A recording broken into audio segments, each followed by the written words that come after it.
Hello all, welcome and welcome back to my YouTube channel. आज के इस video में हम यूजीसी नेट जून 2025 के पेपर को सॉल्व करेंगे और यह पेपर हम सॉल्व कर रहे हैं एग्ज़ाम के पैटर्न को समझने के लिए। ठीक है, तो आज जो हम यूनिट सॉल्व करने वाले हैं वह है यूनिट 2 हिंदी साहित्य का इतिहास।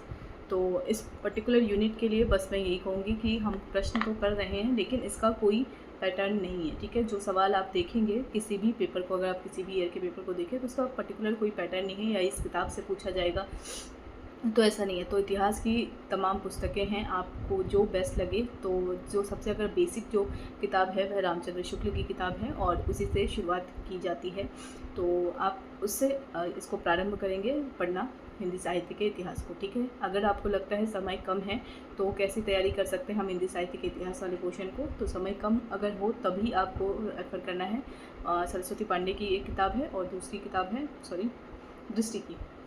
तो आप उन दो किताबों को देख सकते हैं। मैंने दोनों ही किताबें जब मैं तैयारी करी थी तो मैंने नहीं पढ़ी थी। ठीक है, तो रामचंद्र शुक्ल की मैंने किताब पढ़ी थी जो कि ग्रेजुएशन के दौरान मैंने जो दो किताब हैं, विश्वनाथ त्रिपाठी की जो सरल इतिहास पुस्तक है और रामचंद्र शुक्ल की किताब, तो ये दो किताब मैंने पढ़ ली थी। तो शायद मेरे लिए वो आसान हो गया था पढ़ना और उस एग्ज़ाम को क्रैक करना। ठीक है, तो बेसिक जो किताबें हैं वो ज़रूर आप पढ़िए और इसको बैच से पढ़ने के बजाय आप खुद से पढ़िए।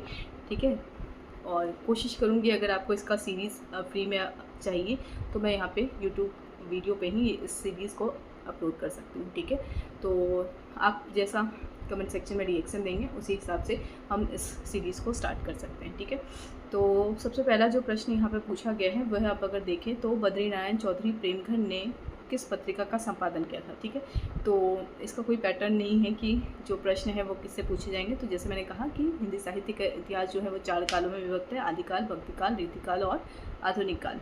तो आधुनिक काल में जो पोर्शन है यानी जो बद्रीनारायण चौधरी प्रेमघर जो हैं वो आपके आते हैं भारतेंदु हरिश्चंद्र वाला जो काल है भारतेंदु युग में। ठीक है, तो भारतेंदु युग के रचनाकार हैं और उनकी पत्रिकाओं के विषय में पूछा है। ठीक है, रचनाओं के विषय में भी ना पूछकर पत्रिकाओं के विषय में पूछा है। तो आपको जो जानकारी लेनी है वो थोड़ी अथाह में जानकारी लेनी है और पत्र पत्रिकाओं से संबंधित जो सेक्शन है उसमें भी आपको इन रचनाकारों को देखना है प्रमुख रूप से। ठीक है, तो चूँकि भारतेंदु का जो काल था वह पत्र पत्रिकाओं के संपादन का काल था, तो इस दृष्टि से वह युग भी विशेष हो जाता है। ठीक है, तो पहला प्रश्न जो है इसका अगर हम देखें ऑप्शन सरस्वती है, सुदर्शन है, जासूस है, आनंद कदम्बनी है। ठीक है, तो इस प्रश्न का सही उत्तर क्या हो, बद्रीनारायण चौधरी ने आनंद कदम्बनी, ठीक है, आनंद कादम्बनी पत्रिका का संपादन किया था। ठीक है, तो इस प्रश्न का सही उत्तर हो जाएगा चौथा।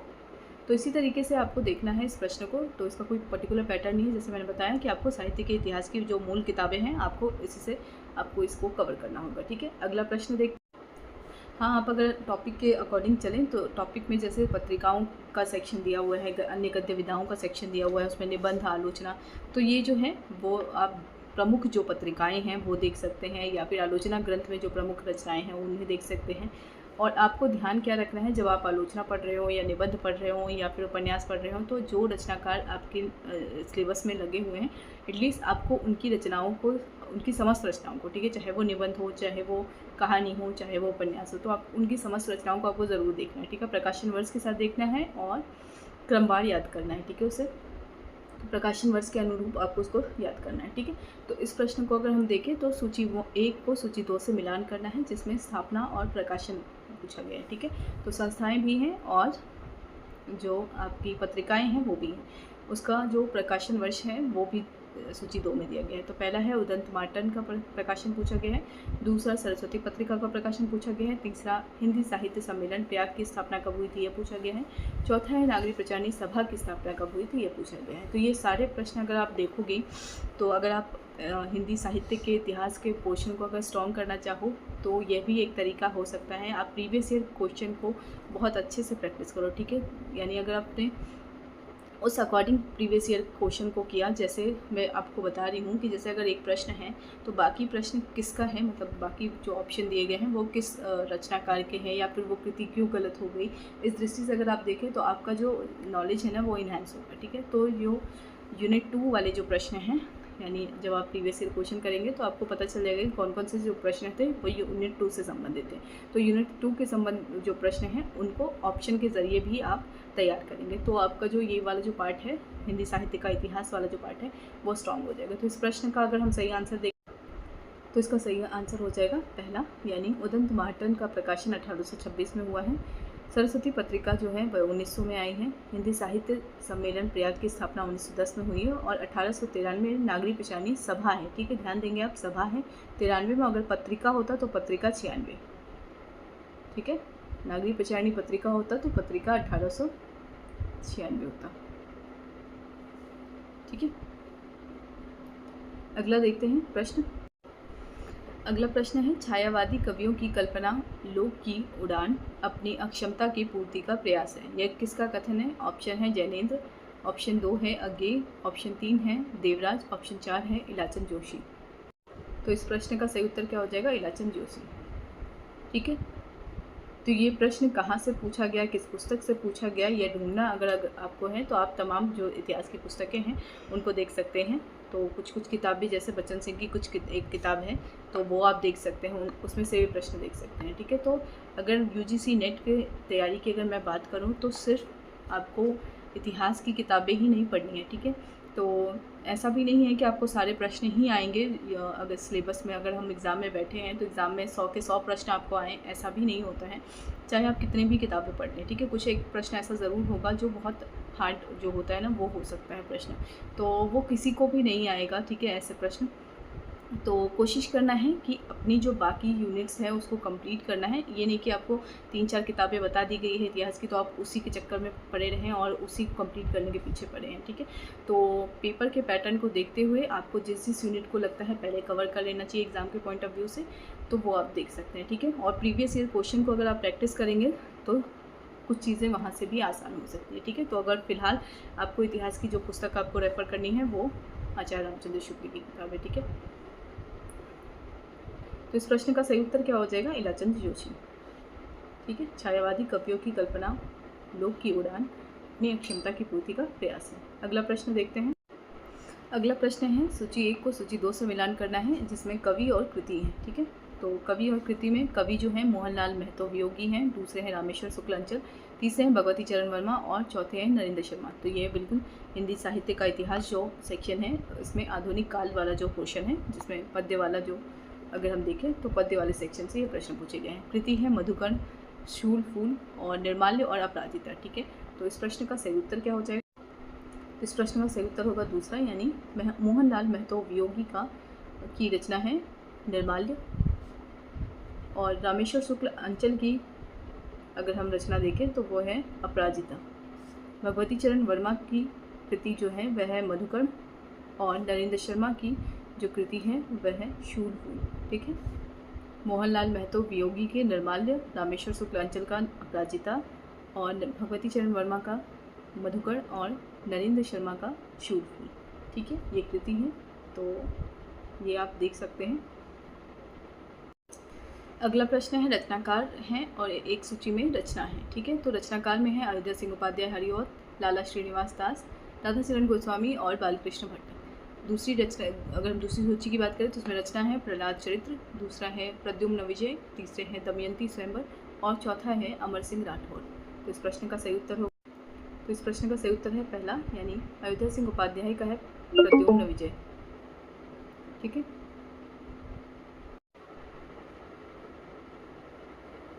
लाला श्रीनिवास दास, सॉरी यहाँ पे अयोध्या सिंह उपाध्याय हरिऔध का प्रद्युम्न विजय था। एक मिनट, अयोध्या सिंह उपाध्याय का प्रद्युम्न विजय, लाला श्रीनिवास दास का प्रहलाद चरित्र, राधाचरण गोस्वामी की कृति है अगर हम देखें तो यह है अमर सिंह राठौर, और बालकृष्ण भट्ट का है नल दमयंती स्वयंवर। ठीक है, तो ये है इसका आंसर। अगर हम देखें इतिहास की पुस्तक में भी यह मिल जाएगा। ठीक है, आप किसी भी इतिहास की पुस्तक को देखें तो उसमें यह प्रश्न मिल जाएगा। अगला हम देखते हैं। अगला प्रश्न है, विभिन्न काव्य आंदोलनों को पहले से बाद के क्रम में व्यवस्थित करना है, जिसमें पहला है नई कविता, दूसरा है हालावाद, तीसरा है प्रगतिवाद, चौथा प्रयोगवाद और पांचवा है अकविता। तो इस प्रश्न का सही उत्तर क्या? इसका सही उत्तर होगा दूसरा, यानी पहला होगा हालावाद, दूसरा होगा प्रगतिवाद, तीसरा होगा प्रयोगवाद, चौथा होगा नई कविता और पांचवा होगा अकविता। ठीक है, हालावाद, प्रगतिवाद, प्रयोगवाद, नई कविता, फिर अकविता। ठीक है, अगला प्रश्न हम देखते हैं। अगला है, दुखी मन में उतर आती है पिता की छवि, अभी तक जिन्हें कष्टों से नहीं निष्कृति, उन्हीं अपने पिता की मैं हूँ, मैं अनुकृति हूँ, यही मैं हूँ। उपयुक्त पंक्तियों के रचयिता हैं। ऑप्शन है धर्मवीर भारती, रघुवीर सहाय, नरेश मेहता और हरिनारायण व्यास। तो इस प्रश्न का सही उत्तर क्या हो जाएगा? रघुवीर सहाय। ठीक है, इस प्रश्न का सही उत्तर हो गया आपका रघुवीर सहाय। अगला प्रश्न हम देखते हैं। अगला प्रश्न है, निम्नलिखित काव्य कृतियों को प्रकाशन वर्ष के अनुसार पहले से बाद के क्रम में व्यवस्थित कीजिए। पहला है परिमल, दूसरा भारत भारती, तीसरा है अकाल में सारस, चौथा है पहाड़ पर लांटे, पांचवा है उर्वशी। तो आपको इसे क्रम से लगाना है। तो इस प्रश्न का सही उत्तर क्या होगा? चौथा, यानी पहला जो होगा भारत भारती, दूसरा परिमल, तीसरा उर्वशी और चौथा अकाल में सारस और पांचवा पहाड़ पर लांटे। ठीक है, तो ये आपका महत्वपूर्ण हो जाता है। अगला हम प्रश्न देखेंगे। अगला प्रश्न है, निम्नलिखित रचनाओं को कालक्रम के अनुसार पहले से बाद के क्रम में व्यवस्थित कीजिए। पहला है कविप्रिया केशवदास, दूसरा है प्रेम वाटिका रसखान, तीसरे हैं हरिचरित्र और लालच दास, चौथा है प्रेम सागर और लल्लूलाल, पांचवा है सुदामा चरित्र और नरोत्तम दास। तो आप अगर आप देखें तो रचनाओं को पहले तो आपको याद होना चाहिए, यानी इससे अगर हम देखें तो दो तरीके के प्रश्न आपसे बन रहे हैं और उत्तर जो है आपको दो प्रकार के बन रहे हैं। यानी अगर कविप्रिया का रचनाकार पूछा जाए तो केशवदास हो जाएगा, प्रेम वाटिका का रचनाकार पूछा जाएगा तो रसखान हो जाएंगे, हरिचरित्र का लालच दास और प्रेम सागर लल्लूलाल, सुदामा चरित्र और नरोत्तम दास। ठीक है, तो इस दृष्टि से अगर हम देखें तो हमको रचना और रचनाकार के विषय में पता चल रहा है। दूसरा, इसे व्यवस्थित करने के क्रम में अगर हम देखें तो इसका दूसरा, यानी पहली जो कृति है वह हरिचरित्र है लालच दास की, दूसरी जो कृति है वह सुदामा चरित्र नरोत्तम दास की, उसके बाद जो कृति है वह कविप्रिया की है केशवदास की, उसके बाद है प्रेम वाटिका रसखान की और आखिरी में प्रेम सागर लल्लूलाल की। ठीक है, हरिचरित्र पहला, दूसरा सुदामा चरित्र, तीसरा कविप्रिया, चौथा प्रेम वाटिका और पांचवा हमारा प्रेम सागर। ठीक है, तो ये इसका सही उत्तर हो जाएगा। अगला प्रश्न है, साहित्य अकादमी पुरस्कार से सम्मानित निम्नलिखित कृतियों को पहले से बाद के क्रम में व्यवस्थित कीजिए। पहला ऑप्शन है दो पंक्तियों के बीच में, दूसरा है मुझे चांद चाहिए, तीसरा है आंगन के पार द्वार, चौथा है टोकरी में दिगंत, पांचवा है कविता के नए प्रतिमान। तो पहले का जो अगर हम देखें दो पंक्तियों के बीच जो पुस्तक है, इस कृति के रचनाकार हैं राजेश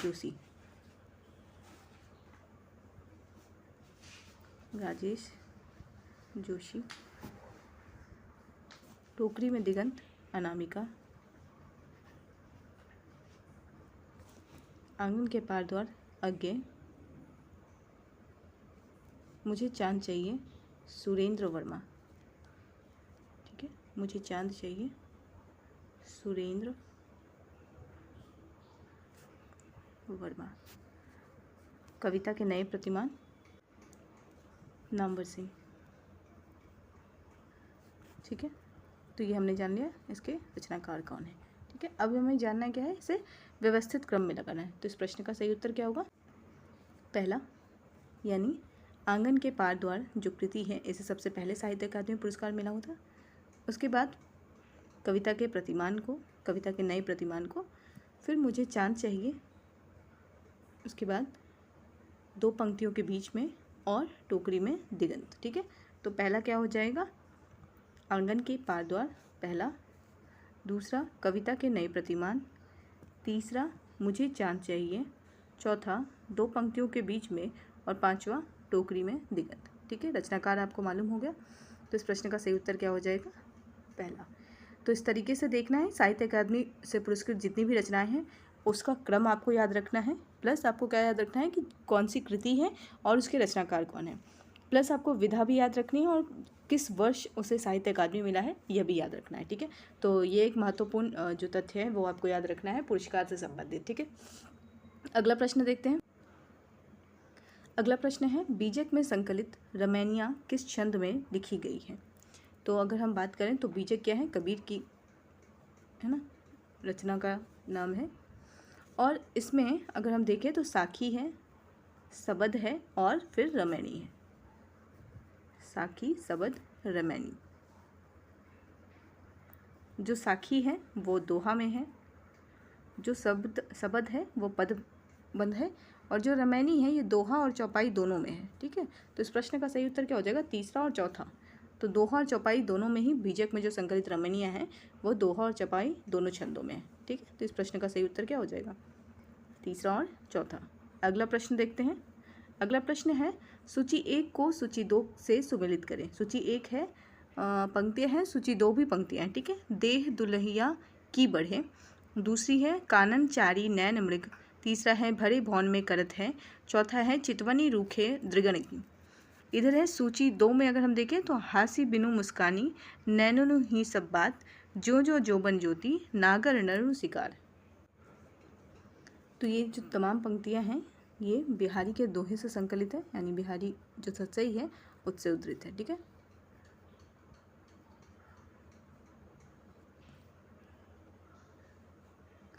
तो जो 5वां यूनिट है हम इसे उसमें भी रख सकते हैं। ठीक है, और अगर हम 5वां यूनिट में इसे ना कंसीडर करके यूनिट 2 के रीतिकाल वाले जो सेक्शन है उसमें अगर हम देखें तो यूनिट 2 का रीतिकाल वाला भी हो सकता हो, या फिर अगर हिंदी कविता में 5वां अगर हम देखें तो चूँकि बिहारी सतसई हमारी सिलेबस में है तो वहाँ से भी ये इम्पॉर्टेंट हो जाता है। ठीक है, तो देह दुल्हिया की बढ़े, तो इसका सही उत्तर क्या होगा?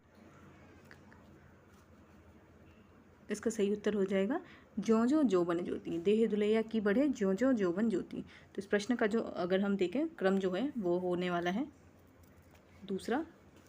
ठीक है, सॉरी दूसरा, यानी देह दुल्हिया की बढ़े, जो जोबन ज्योति, कानन चारी नैन मृग, नागर नरनु शिकार, भरे भौन में करत है, नैननु ही सब बात। ठीक है, तो ये तो बहुत प्रसिद्ध जो इनका बिहारी का दोहा है, तो उससे अगर आप चाहें तो इसका आंसर अगर निकालना चाहें तो निकाल सकते हैं। ठीक है, तो सी का दूसरा हो जाएगा चितवनी रूखे दृगन की, हास्य बिनु मुस्कानी। ठीक है, तो इस प्रश्न का सही उत्तर क्या हो जाएगा?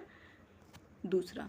देह दुल्हिया की बढ़े, जो जोबन ज्योति, कानन चारी नैन मृग, नागर नरनु शिकार, भरे भौन में करत है, नैननु हुई सब बात, चितवनी रुखे दृगन की, हांसी बिनु मुस्कानी। तो इसका सही उत्तर हो जाएगा दूसरा। अगला देखते हैं। अगला प्रश्न है हिंदुस्तानी ग्रामर से संबंधित निम्नलिखित में से कौन सा कथन सत्य है? पहला है हिंदुस्तानी ग्रामर जोहन जोसुआ केटलर द्वारा डच भाषा में लिखित हिंदुस्तानी व्याकरण की पुस्तक है।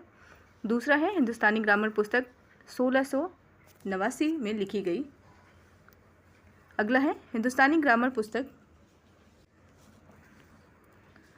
डच ईस्ट इंडिया कंपनी के कर्मचारियों के स्थानीय भाषा के ज्ञान हेतु लिखी गई थी।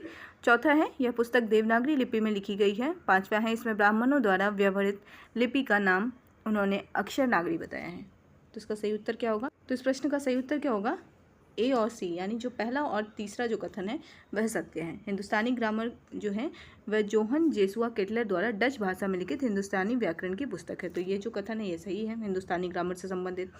तीसरा जो है हिंदुस्तानी ग्रामर पुस्तक डच ईस्ट इंडिया कंपनी के कर्मचारियों के स्थानीय भाषा के ज्ञान हेतु लिखी गई थी। ठीक है, तो यह पुस्तक स्थानीय भाषा के ज्ञान के लिए लिखा गया था और किसके? डच ईस्ट इंडिया कंपनी के कर्मचारियों के लिए। ठीक है, तो राइटर कौन हो गए? जेसुआ केटलर और यहाँ पे हिंदुस्तानी व्याकरण की यह पुस्तक है। ठीक है, तो ये दोनों कथन इससे संबंधित हो गया। अगला हम देखते हैं प्रश्न। अगला प्रश्न है अमी हलाहल मद भरे श्वेत श्याम रत्नार जियत मरद झुकी झुकी परत जही चितबत एक बार। उपयुक्त दोहा किस कृति में संकलित है? तो इस प्रश्न का सही उत्तर क्या हो जाएगा? अंग दर्पण रसलीन की कृति है। ठीक है, तो ये अगर आप रामचंद्र शुक्ल की किताब पढ़ेंगे या फिर आप अगर विश्वनाथ त्रिपाठी की भी पुस्तक अगर लेते हैं तो ये साधारण जो अगर हम देखें रीतिकाल के जो कवि हैं उनमें आपको ये रचना मिल जाएगी और ये पंक्ति भी प्रमुख रूप से वहाँ दिखाई देगा। ठीक है, अगला प्रश्न देखते हैं। अगला प्रश्न है नंदकिशोर आचार्य निम्नलिखित में से किस सप्तक के कवि हैं? पहला है चौथा सप्तक, दूसरा है दूसरा सप्तक, तीसरा है तीसरा सप्तक, चौथा है तार सप्तक। ठीक है, तो तार सप्तक ही हमारा पहला सप्तक है। तो इस प्रश्न का सही उत्तर क्या हो जाएगा? पहला, यानी चौथा सप्तक जो है इसमें है नंदकिशोर आचार्य। ठीक है, तो यह भी आपका हिंदी साहित्य का इतिहास आधुनिक काल से संबंधित हो जाएगा। ठीक है, जहाँ पे आप प्रयोगवाद की बात करेंगे तो सप्तक के कवियों का नाम वहाँ आएगा। ठीक है, अगला हम प्रश्न देखते हैं। अगला प्रश्न है निम्नलिखित संस्थाओं को उनके स्थापना वर्ष अनुसार पहले से बाद के क्रम में व्यवस्थित कीजिए। जैसे मैंने बताया आपको आपको एक जो प्रश्न है वो पुरस्कार से संबंधित जो है साहित्य अकादमी के जो पुरस्कृत जो रचनाएं हैं उनके विषय में जानना है। दूसरा जो पुरस्कार से हो गया आपको पत्र पत्रिकाओं से संबंधित, उसका प्रकाशन वर्ष वो कहाँ से निकलता है, साप्ताहिक है, त्रैमासिक है, ठीक है, मासिक है, तो ये आपको याद रखना है। तीसरी जो इम्पोर्टेंट चीज़ है वो है संस्था, ठीक है, जो प्रमुख संस्था है वो कब उसका स्थापना वर्ष है वो आपको याद रखना है, और कहाँ स्थित है ये भी याद रखना है, ठीक है। तो स्थान और उसका स्थापना वर्ष, तो ये 3 जो है वो आपका किसमें आएगा, हिंदी साहित्य का इतिहास वाला जो सेक्शन है उसी में आपको आधुनिक गद्य विधाएं भी पढ़नी है और पुरस्कार पत्र पत्रिकाओं और संस्थाओं के विषय में भी पढ़ना है, ठीक है। तो इस प्रश्न को देखते हैं। तो इसमें पहला जो ऑप्शन है, मतलब जो पहला जो संस्था है वह है भारतीय ज्ञानपीठ, दूसरा है हिंदुस्तानी अकादमी इलाहाबाद, तीसरा है फोर्ट विलियम कॉलेज, चौथा है दक्षिण भारत हिंदी प्रचार सभा, पांचवा है संगीत नाटक अकादमी। तो इस प्रश्न का सही उत्तर क्या हो जाएगा, चौथा, यानी सबसे पहले फोर्ट विलियम कॉलेज की स्थापना हुई थी, उसके बाद दक्षिण भारत हिंदी प्रचार सभा की, उसके बाद हिंदुस्तानी अकादमी इलाहाबाद, फिर अगला है संगीत नाटक अकादमी और आखिरी है भारतीय ज्ञानपीठ, ठीक है। फोर्ट विलियम कॉलेज, दक्षिण भारत हिंदी प्रचार सभा, हिंदुस्तानी अकादमी, संगीत नाटक अकादमी और भारतीय ज्ञानपीठ। अगर आपको समझ में ये ना आए कि कौन कौन सी संस्थाएं प्रमुख रूप से हैं, तो आप जितने भी प्रीवियस ईयर क्वेश्चन में पूछे गए संस्थाएं हैं एटलीस्ट आप उनके जो स्थापना वर्ष है और जो स्थान है कि यानी जो संस्था है वो कहाँ खुली है, किस स्थान पे खुली है, तो वो आप देख लेंगे ध्यान से, ठीक है। जैसे भारतीय ज्ञानपीठ हो गया, ठीक है, नागरिक प्रचारणी सभा है, तो इससे संबंधित जो है प्रश्नों को आप देखेंगे और इन जो प्रमुख जो संस्थाएं हैं इनको ध्यान से देखेंगे, ठीक है। अगला हम प्रश्न देखते हैं। अगला प्रश्न है, भिन्न भिन्न शाखाओं के हजारों कवियों की केवल कालक्रम से गुथी उपर्युक्त वृत्तमालाएं साहित्य के इतिहास के अध्ययन में कहाँ तक सहायता पहुंचा सकती थी। सारे रचनाकाल को केवल आदि, मध्य, पूर्व, उत्तर इत्यादि खंडों में आंख मूंद कर बांट देना, यह भी न देखना कि किस खंड के भीतर क्या आता है क्या नहीं, किसी वृत्त संग्रह को इतिहास नहीं बना सकता। उपयुक्त पंक्तियाँ हिंदी साहित्य के किस इतिहास लेखक की हैं।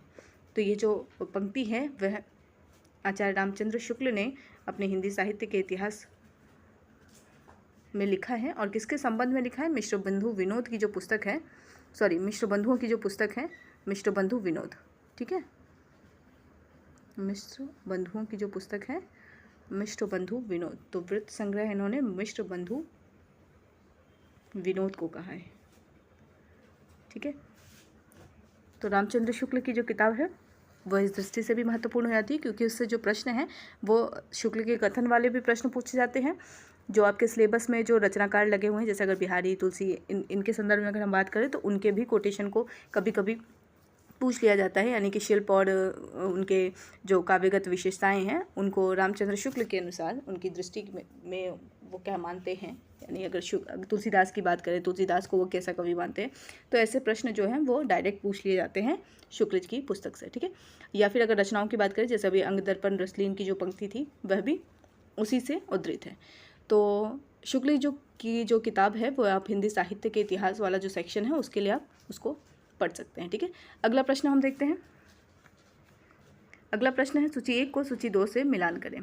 कवि हैं ठाकुर मतीराम घनानंद बोधा। काव्य पंक्ति है, रैन दिना घुटिबो करे प्राण झरे दुर्खियाँ अखियाँ झरना सी। दूसरा है, अति क्षीण मृणाल के तार हुते तिहि ऊपर पाँव दे आवनो है। तीसरा है, हम तो पर नारी भई सो भई तुम तो सुधरो सखिया सिगरी। चौथा है, ज्यों ज्यों निहारिये हवे नैननी त्यों त्यों खरी निखरे सी निकाई। तो इस प्रश्न का सही उत्तर क्या हो जाएगा, दूसरा, यानी ठाकुर का है,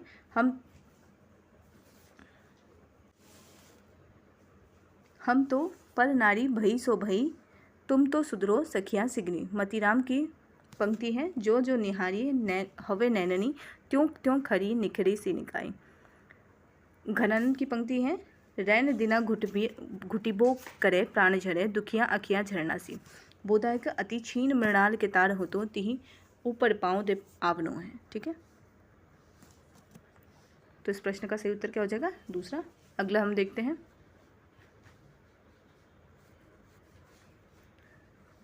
अगला है सूची 1 को सूची 2 से सुमेलित करें। तो सूची 1 में रचनाकार है, सूची 2 में रचना है। रचनाकार में है महामहोपाध्याय हरप्रसाद शास्त्री, राहुल सांकृत्यायन, प्रबोधचंद बागची और डॉक्टर मोहम्मद शहीदुल्लाह। रचना है दोहा कोश, ले शाह मिस्तोक्स। तीसरा है हिंदी काव्यधारा और चौथा है बौद्ध गान और दोहा। ठीक है, तो ये भी जो है प्रश्न बहुत बार पूछे गए हैं, यानी प्रीवियस ईयर क्वेश्चन में बहुत बार पूछ चुके गए हैं। तो अगर आप प्रीवियस ईयर क्वेश्चन को भी प्रैक्टिस करते हैं तो आपके जो 25% या कभी कभी तो 50% प्रश्न जो होते हैं वो प्रीवियस ईयर क्वेश्चन से ही होते हैं, अगर आप एक्सप्लेनेशन वाला करते हैं। ठीक है, अगर आप सिर्फ प्रश्नों को देख रहे हैं, यानी कि जो आपको क्वेश्चन पूछा गया है सिर्फ उसका आंसर अगर आप देख रहे हैं, तो उस दृष्टि से अगर आप क्वेश्चन को एनालाइज करेंगे तो वहाँ पे आपको सिर्फ 25% आपको प्रीवियस ईयर क्वेश्चन रिपीट होते हुए दिखेंगे।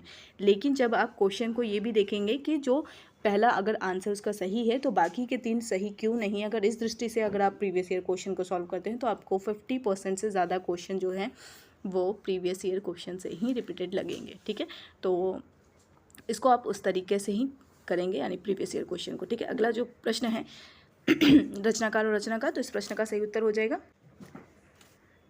तीसरा, यानी महामहोपाध्याय हरप्रसाद शास्त्री का है बौद्ध गान और दोहा, राहुल सांकृत्यायन का है हिंदी काव्यधारा, प्रबोधचंद बागची की रचना है दोहा कोश और मोहम्मद शहीदुल्लाह का है ले शाह मिस्तोक्स। ठीक है, तो हरप्रसाद शास्त्री का हो गया बौद्ध गान दोहा, राहुल सांकृत्यायन हिंदी काव्यधारा, प्रबोधचंद बागची दोहा कोश और मोहम्मद शहीदुल्लाह का है ले शाह मिस्तोक्स। ठीक है, अगला प्रश्न देखते हैं। अगला प्रश्न है नागरिक प्रचारणी सभा। जैसे मैंने बताया कि आपको सभा और संस्था से संबंधित जो प्रश्न है वो आपको ध्यान देना है। ठीक है, तो नागरिक प्रचारणी सभा के संदर्भ में आचार्य रामचंद्र शुक्ल का अभिमत नहीं है। पहला है संवत 1950 में कई उत्साहित छात्रों के उद्योग से काशी नागरिक प्रचारणी सभा की स्थापना हुई। दूसरा है इस सभा की सारी समृद्धि और कीर्ति बाबू श्याम सुंदर जी के त्याग और सतत परिश्रम का फल है। तीसरा इसके प्रथम सभापति भारतेंदु के फुफेरे भाई बाबू राधाकृष्ण हुए। चौथा है नागरिक प्रचारणी पत्रिका की प्रारंभिक संख्याओं को यदि हम निकाल कर देखें तो उसमें अनेक विषयों के लेखों के अतिरिक्त कहीं भी कविताएं नहीं मिलती है। तो इस प्रश्न का सही उत्तर क्या हो जाएगा? चौथा, यानी जो अभिमत नहीं है वह चौथा ही नहीं है, यानी कि चौथा प्रश्न जो है वह गलत है रामचंद्र शुक्ल के अनुसार। ठीक है, ये भी आप ध्यान देंगे। नागरिक प्रचारणी सभा के विषय में रामचंद्र शुक्ल का क्या क्या अभिमत है, तो इसमें जो पहला है यानी संवत 1950 में कई उत्साही छात्रों के उद्योग से काशी नागरिक प्रचारणी सभा की स्थापना हुई थी, तो ये सही है। इस सभा की सारी समृद्धि और कीर्ति बाबू श्याम सुंदर जी के त्याग और सतत परिश्रम का फल है, ये भी सही है। इसके प्रथम सभापति भारतेंदु के फुफेरे भाई बाबू राधाकृष्ण दास हुए। ठीक है, तो ये तीनों जो कथन है वो सही है, जो चौथा है वह गलत है।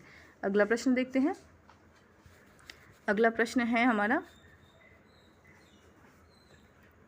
ठीक है, हम उन्हीं प्रश्नों को देख रहे हैं जो इकाई 2 से संबंधित है। ठीक है, बाकी की इकाइयों को भी मैंने प्लेलिस्ट में शामिल कर दिया है, आप वहां से बाकी इकाइयों के प्रश्नों को देख सकते हैं। ठीक है, तो यह जो हम प्रश्न पत्र सॉल्व कर रहे हैं वो जून 2025 का पेपर है और ये तैयारी हम कर रहे हैं दिसंबर 2025 के लिए। ठीक है, तो इस तरीके से ही आपको अपने प्रीवियस ईयर क्वेश्चन को देखने हैं। ठीक है, यूनिट वाइज देखेंगे तो ज़्यादा आसान हो जाएगा आपके लिए पेपर को सॉल्व करना, प्लस अपनी तैयारी के लिए भी यह इंपॉर्टेंट हो जाएगा। ठीक है, तो इसका जो प्रश्न है वह है निम्नलिखित पत्रिकाओं को प्रकाशन वर्ष के अनुसार पहले से बाद के क्रम में व्यवस्थित कीजिए। ठीक है, जैसे मैंने बताया कि आपको पत्रिकाएं याद रखनी हैं, प्रमुख संस्थाएं याद रखनी है और पुरस्कार से संबंधित, साहित्य अकादमी के पुरस्कार से संबंधित एक प्रश्न देख लिया आपने, सभा से संबंधित आपने प्रश्न देखा, अभी हमने देख रहे हैं पत्रिकाओं से संबंधित। ठीक है, तो पहले से बाद के क्रम में लगाना है। तो पहला है आलोचना, दूसरा तद्भव, तीसरा जो है वो बालाबोधनी है, चौथा इंदु है और पाँचवा है धर्मयुग। तो इस प्रश्न का सही उत्तर क्या हो जाएगा?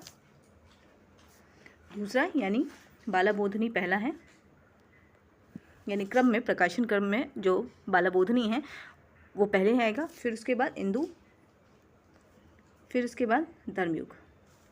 ठीक है, उसके बाद फिर आलोचना और फिर तद्भव। बालाबोधनी, इंदु, धर्मयुग, आलोचना और तद्भव। ठीक है, अगला प्रश्न हम देखते हैं। अगला प्रश्न है पंडित उदय शंकर भट्ट विरचित कमला के संबंध में कौन सा तथ्य सही नहीं है। तो यह प्रश्न जो है वह पर्टिकुलर रचना से पूछ ली गए हैं, यानी ये रचना हमारे सिलेबस में नहीं है। ठीक है, तो और चूंकि उदय शंकर भट्ट को हम आधुनिक काल में पढ़ते हैं तो इसलिए ये जो प्रश्न है वह यूनिट 2 से ही होगा, लेकिन ये सिलेबस का जो है, अगर हम देखें कि कमला जो रचना है वो सिलेबस में नहीं है, तो ऐसे भी प्रश्न पूछे जा सकते हैं। और ये जो प्रश्न है इसके लिए कोई बहुत ज़्यादा तैयारी आपको करने की ज़रूरत नहीं है। हर बार ऐसे प्रश्न ज़रूर पूछे जाते हैं जिसका आंसर जो है वो शायद किसी भी स्टूडेंट को मालूम ना हो, तो इसके लिए बिल्कुल घबराना नहीं है। आपको जो समझ में आता है, चूँकि नेगेटिव मार्किंग नहीं है तो ऐसे प्रश्नों को आप बिल्कुल इसमें आप तुक्का लगा सकते हैं, ठीक है, क्योंकि प्रश्नों को छोड़ना नहीं है, नेगेटिव मार्किंग नहीं है, तो आपको सारे प्रश्न अटेम्प्ट करने हैं, ठीक है। तो ऐसे ऐसे प्रश्न जब अगर पूछे जाएँ जिसका आपने कभी नाम नहीं सुना है और रचनाकार भी चूँकि इतने फेमस भी नहीं हैं कि